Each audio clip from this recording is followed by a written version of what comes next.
Well, welcome this morning. It's nice to be back into the fall weather. My name is Bruce Fielder, and I am the worship associate this morning and part of the team that is working to have this live streamed to you wherever you may be. We are an inclusive congregation that welcomes you as you are, inclusive of all your identities, complexities, and situations. We welcome your whole self, even if it isn't fully assembled, because we recognize that we are all a work in progress and that we are all in this together. Thanks to John Hintz, our videographer, this service is being posted on our YouTube channel and our Facebook page so that folks can watch it again later. Feel free to share it with your friends. Now, if you'll join me in our opening affirmation. Love is the doctrine of this church. The quest for truth is its sacrament, and service is its prayer. To dwell together in peace, to seek knowledge and freedom, to serve humankind in fellowship. For these high purposes do we unite in worship. Our chalice lighting today is titled A Flame to Light Our Path by Deborah Burrell. Fire consumes and casts a bright light. May our chalice flame consume our regrets for the past, our fears about the future, and our worries about today. May it light for us a path of joy and peace.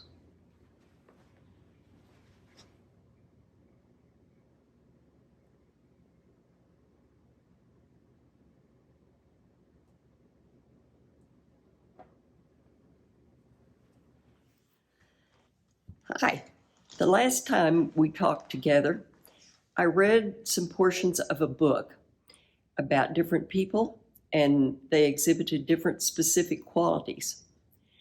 For example, Georgia O'Keeffe was a great artist. She was very creative. But I hope you know that you're creative too. You may think, well, I've never shown in a museum, but if you've ever drawn a picture or sung a song, or sat down at a piano and just kind of created something, or if you've made up a dance or a game or a story, you're creative. Albert Einstein was very smart, but you're smart too. Oh, that doesn't just mean good grades. I mean, that's one kind of smart, but Albert Einstein didn't make good grades. He was creative, and he put his imagination and his research together. There's so many different kinds of intelligence. You may be very, very good at singing or dancing or playing sports. You may be very good at English. You may be very good at math. You may be very curious and want to go outside and look for bugs all the time. All of those are different kinds of intelligences. Jackie Robinson was brave. So are you. Have you ever gone to a new school or had to move to a new neighborhood? Have you ever had to go to your mom or dad and say, I did something really bad? That takes bravery. Sitting Bull was a healer. Have you ever been really quiet when your family member was sick? Have you ever put your arm around a friend who was hurting? Have you ever welcomed a person who was new to your class or even new to this country? If you have, you too are a healer. I hope that this week you will think about all the ways in which you are creative and smart and brave and a healer. Have a good week. Our song is hymn number 368, Now Let Us Sing, by an anonymous composer. This is a two-part zipper song, which means that only one word changes in each verse. There are two parts. I'm going to sing the first part twice, and then we'll add the second part. Now let us sing, sing, sing, sing, and that line repeats. And then the next line is lift up your voice, be not afraid. Now let us sing to the power of the faith within. And the second part is sing to the power of the faith within. Sing to the power of the faith within. Lift up your voice, be not afraid. Let us sing to the power of the faith within.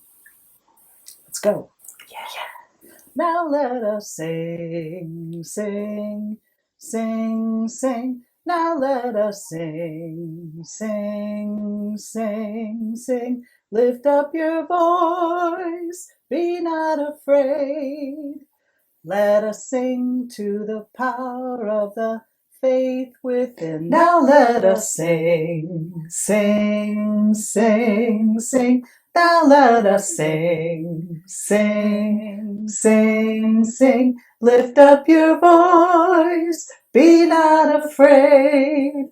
Let us sing to the power of the faith within. Now let us sing to the power of the hope within. Now let us sing to the power of the hope within. Lift up your voice. Lift up your voice. Be not afraid. Be not afraid. Let us sing to the power of the hope within. Now let us sing to the power of the love within. Now let us sing to the power of the love within. Lift up your voice. Lift up your voice. Be not afraid. Be not afraid. Now let us sing to the power of the love within. Now let us sing to the power of the joy within. Now let us sing to the power of the joy within. Lift up your voice. Lift up your voice. Be not afraid. Be not afraid. Let us sing to the power of the joy within. Our reading today will be done by Vicki Shane. I subscribe to a meditation that's sent to me by email every day from the Unitarian Church of All Saints in New York City. This is one of those meditations. It was written by Madison Taylor. Trees need their protective bark to enable the delicate process of growth and renewal to unfold without threat. Likewise, we have our boundaries and defenses so that the more vulnerable parts of ourselves can safely heal and unfold. But our growth also depends upon our ability to soften, loosen, and discard boundaries and defenses that we no longer need. It is often the case in life that structures we put in place to help us grow eventually become constricting. Our message today will be presented by Chuck Fisher. Chuck has given messages to us in the past, and he is a retired Disciples of Christ minister, and he runs the Chalice Abbey fair trade store here in Amarillo. Today, Chuck's message is titled, I Could Be Wrong. For much of my life, I have had in the deeper recesses of my mind a continuing thought. And a number of years ago, I heard on a television program a confirmation of my thought. It was a refrain in a Randy Newman song. The line is this: I could be wrong, but I don't think so. Perhaps you've had a similar mantra. I could be wrong, but I don't think so. It has occurred to me this may not be the best way to address our times. The past year and a half has been a rough year and a half. We've suffered blows to our health, our livelihoods, our self-esteem, a ruthless pandemic, an inept and malign government response, polarizing protests, and an election marred by conspiracy theories and lies in the aftermath left many despairing of our nation's future. The year exposed our underlying conditions: discredited elites, weakened institutions, blatant inequalities, all difficult to remedy, especially in an environment filled with uncivil discourse. It's been a rough year and a half. However, one of the assets of being older is perspective. We've been in dire straits before. I remember my first year of graduate school, 1968. Some of you remember 1968. In March, LBJ, the hero of the civil rights legislation and the war on poverty, now disdained in his Vietnam policies, announces he will not run for president in March. In April, Dr. King is murdered. Riots follow. In June, Bobby Kennedy is killed. In August, riots at the Democratic Convention. In November, George Wallace receives 13.5% of the vote for president and 45 electoral votes, an out-and-out segregationist and racist. 1968 was not a very good year, yet we survived. Now, for the younger who are hearing this, I apologize. I recognize, because it has happened before, doesn't diminish the present pain and the danger the present situation brings. But it does lead to the same counsel that we heard from James Baldwin, writing in those very times, the early 1960s. He said, "We made the world we're living in, and we have to make it over." Or put another way, we must do something. What are we going to do? What are we going to do? In a breakout group during an anti-racism seminar I attended a few weeks ago, one of the participants said that racism and all of our present problems will not be a problem. He said, "We don't have to worry because Jesus is coming soon." Really? Any day now? Okay. But on the off chance that's not the case, what are we going to do? I would like to give you a complex, nuanced answer. I would like to. However, all I can come up with is this: we begins with me. I have to look at myself and ask, in what ways through my attitude and behavior can I contribute to a more positive civil environment? So I asked. Now, a problem with asking such a question is that in examining myself, I may not care for what is revealed. I thought about my meditation practice. And when I thought about it, it seems that upon reflection in my meditation, I have been spending an inordinate amount of time considering all the ways that I've been right and they, whoever the current they is, have been wrong. Yes, I try to empty my mind, but before I get there, infrequently, the road covers all the ways I've been right, which I know, reveals a fundamental hinder. Songwriter Roger Miller described it this way in his song, Husbands and Wives. "It's my belief that pride is the chief cause of the decline in the number of husbands and wives." Pride may also be the chief cause of the decline in the number of civil conversations. But wait. Perhaps it's not really my fault. You see, I've been reading some articles on brain science. And science is now telling us that the brain functions in two primary states. There is curious brain. Curious brain happens when we feel safe and secure, The frontal lobe pumps out endorphins. The chemical turns our capacity to focus and analyze, compare, and reflect. Endorphins tell the brain it's okay to process information because nothing bad will happen while you are attending to the task. However, there is also anxious brain. Anxious brain happens when we perceive ourselves as being under threat. It could be a physical threat, like walking down a dark alley at night in a strange part of town, or it could be a threat to our identity. Since our belief system is part of our identity, threats to our belief system are also threats to who we are. So, at an unconscious level, we equate being discovered to be wrong with being in danger.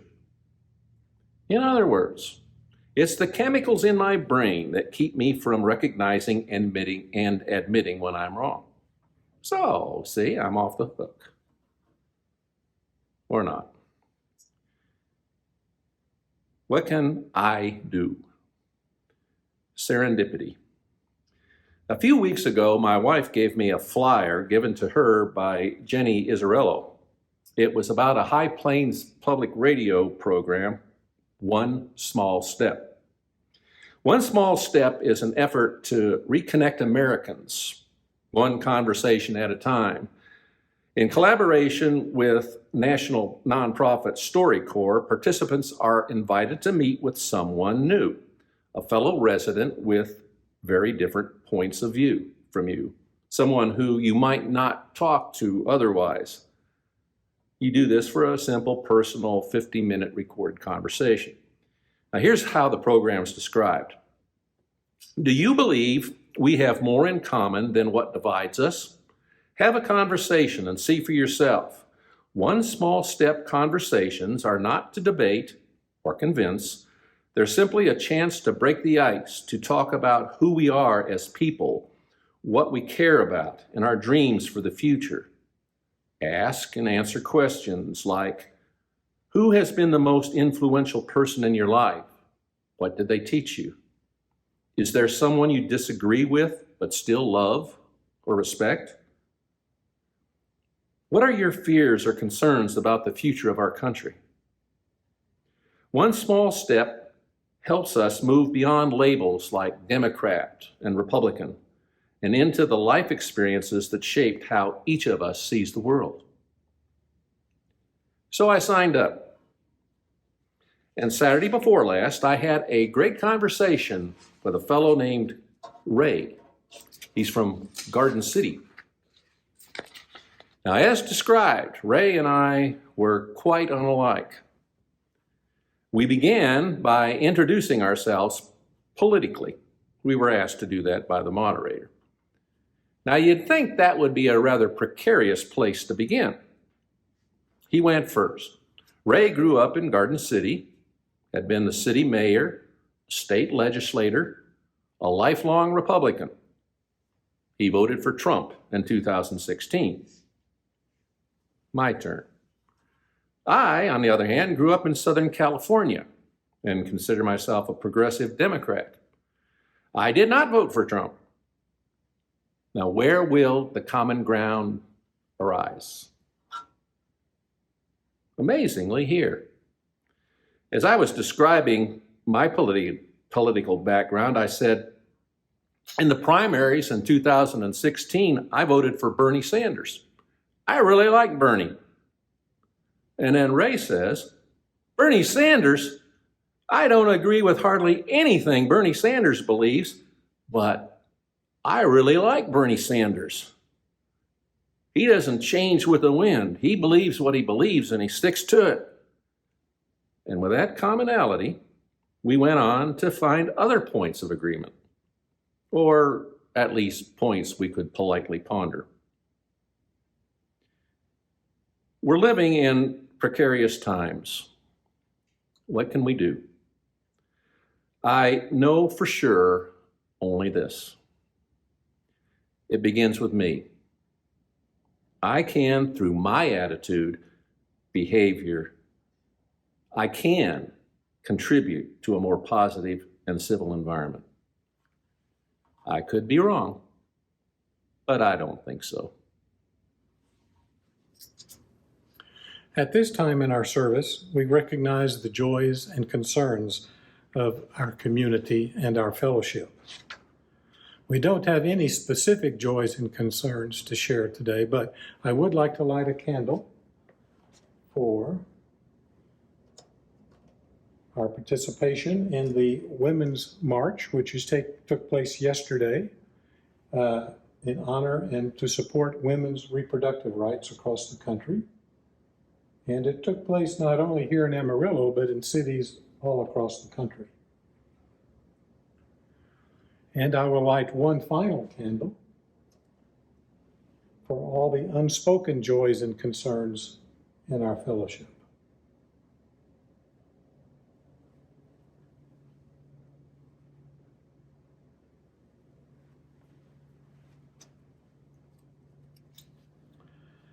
Usually at this time in our service, the congregation makes its financial offering. If you have made a pledge or would like to make a contribution, you can simply mail it into our office or you can make it online. There is a donate button on our YouTube landing page and on our website, uuamarillo.org. On the home page in the upper right corner, you will find a blue donate button that will take you to a place where you can donate securely using PayPal. And just a reminder, this is the start of our Stewardship Pledge Drive for 2022. So you've received a letter about that and a prepaid mailer envelope. Please return that to our office with your pledge. While we are not meeting in person for our 11 o'clock service right now due to COVID, some groups are still meeting. We have the Nothing Much Buddhist group, which continues to meet on Monday evenings at 7:30 p.m. using Zoom. Please check their Facebook page for more information. And our Knowledge Seekers class meets here on Sunday mornings at 10 a.m. It's a group that meets to view and discuss DVD presentations on various topics. All are welcome as long as you are vaccinated, wear your mask, and maintain social distancing while here in Chandler Hall. To extinguish the chalice today, we have This is the Message of Our Faith by Maureen Killoran. This is the message of our faith: to act with passion in the face of injustice, to love with courage in the midst of life's pain.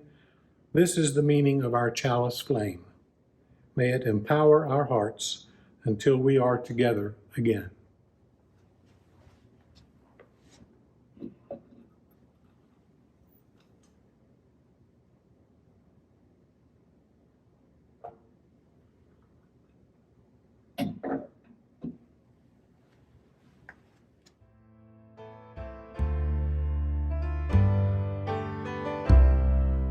Spirit of life, come unto me. Sing in my heart all the stirrings of compassion. Blow in the wind, rise in the sea.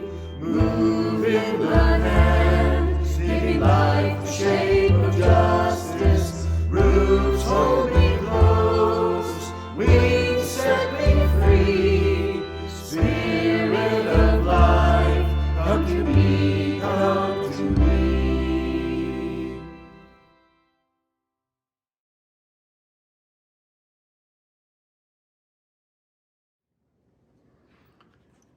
Now, if you'll join me in our closing words, may the fellowship of this hour touch and move our lives until we are together again.